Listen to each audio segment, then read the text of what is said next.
नमस्कार. आज आपण एका विशिष्ट कुटुंब आरोग्य विमा योजनेबद्दल बोलणार आहोत, जी माहिती आपल्याला मिळाली आहे त्यावर आधारित. आणि या माहितीमध्ये जे सगळ्यात जास्त लक्ष वेधून घेतंय ते म्हणजे 6 सदस्यांच्या कुटुंबासाठी तब्बल 50 लाख रुपयांचं विमा संरक्षण. आणि तेही म्हणजे प्रीमियम पण तसं कमी वाटतोय. तर बघूया यात काय काय आहे.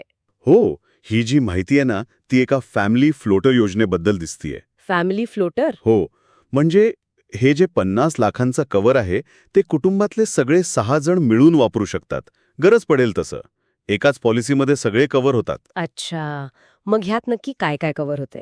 माहितीनुसार हॉस्पिटलमध्ये ॲडमिट व्हायच्या आधीचे 60 दिवस बरोबर. आणि डिस्चार्ज नंतरचे म्हणजे तब्बल 180 दिवसांपर्यंतचे खर्च यात येतात म्हणे. 180 दिवस? हा आकडा खूप मोठा नाही वाटत? हो ना. खरं तर हे खूप महत्वाचं आहे, कारण बऱ्याच पॉलिसीमध्ये कसं असतं, डिस्चार्ज नंतर फक्त 60 किंवा जास्तीत जास्त 90 दिवसांचेच खर्च कव्हर होतात. हो. इथे 180 दिवस म्हणजे जर उपचारानंतर काही फिजिओथेरपी लागली किंवा जास्त काळ फॉलोअप्स लागले, तर त्याचा भार आपल्यावर येत नाही. खरंय. म्हणजे रिकव्हरीचा मोठा काळ यात कव्हर होत आहे. अगदी.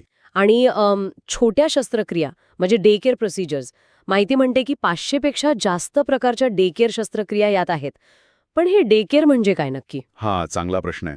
डे केअर म्हणजे अशा प्रोसिजर्स किंवा छोट्या शस्त्रक्रिया ज्यांच्यासाठी 24 तास हॉस्पिटलमध्ये राहायची गरज नसते. ओके. आजकाल टेक्नॉलॉजीमुळे बऱ्याच गोष्टी डे केअरमध्ये होतात. समजा मोतीबिंदू ऑपरेशन आहे किंवा टॉन्सिल्स काढणं आहे. अच्छा. तर अशा 500 पेक्षा जास्त प्रक्रिया यात कव्हर होणं म्हणजे बऱ्याच कॉमन गोष्टींसाठी आपल्याला क्लेम करता येतो, खर्च वाचतो. आणखी एक इंटरेस्टिंग गोष्ट माहितीमध्ये आहे की हॉस्पिटलमधल्या रूमच्या भाड्यावर कोणतीही मर्यादा नाही. No room rent limit. हे किती महत्वाचं ठरतं? अरे हे खूपच महत्वाचं आहे. काय होतं बरं का, अनेक पॉलिसींमध्ये रूम रेंटवर कॅप असतो. दिवसाला इतकेच किंवा एकूण इतकेच. हो, असतं तसं. आणि जर आपण त्यापेक्षा महागडी रूम घेतली तर फक्त रूमचा जास्तीचा खर्च नाही, तर डॉक्टरची फी, इतर चार्जेस पण प्रमाणात कापले जातात. बापरे. त्यामुळे नो रूम रेंट लिमिट म्हणजे आपल्याला हवा तो रूम निवडता येतो आणि हे जे छुपे खर्च वाढतात ना, त्याची भीती नसते. खरंय. म्हणजे उपचारांवर लक्ष देता येतं, रूमच्या बजेटवर नाही. अगदी बरोबर. आणि ह्या माहितीमध्ये रिस्टोर बेनिफिट असा एक शब्द आहे. तो काय प्रकार आहे? रिस्टोर बेनिफिट हे एक जबरदस्त फीचर आहे खरं तर. कसं? समजा पॉलिसी वर्षात कुटुंबातल्या कुणाला तरी मोठा आजार झाला आणि पूर्ण 50 लाखांची लिमिट वापरली गेली, संपली. ओके. तर ह्या बेनिफिटमुळे काय होतं, ती 50 लाखांची मूळ रक्कम त्याच पॉलिसी वर्षात परत एकदा उपलब्ध होते, रिस्टोर होते. काय सांगताय? म्हणजे एकाच वर्षात 2 मोठ्या घटना घडल्या तर, किंवा दुसऱ्या कुणाला गरज लागली तर? अगदी.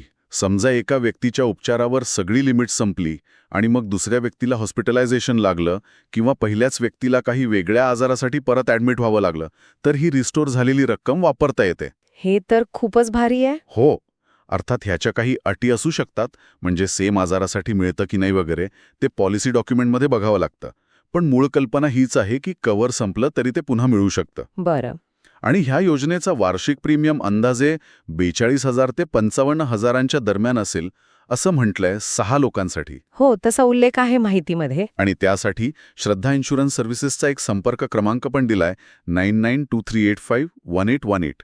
तर थोडक्यात काय, ही जी माहिती आपण पाहिली त्यानुसार 50 लाखांचं फॅमिली फ्लोटर कव्हर, प्री आणि पोस्ट हॉस्पिटलायझेशनसाठी चांगली मर्यादा, बऱ्याच डे केअर प्रोसिजर्स, रूम रेंटवर मर्यादा नाही आणि सगळ्यात महत्त्वाचं म्हणजे रिस्टोर बेनिफिट, असे फीचर्स यात दिसतात. हो, म्हणजे माहितीवरून तरी ही योजना बरीच आकर्षक वाटतेय.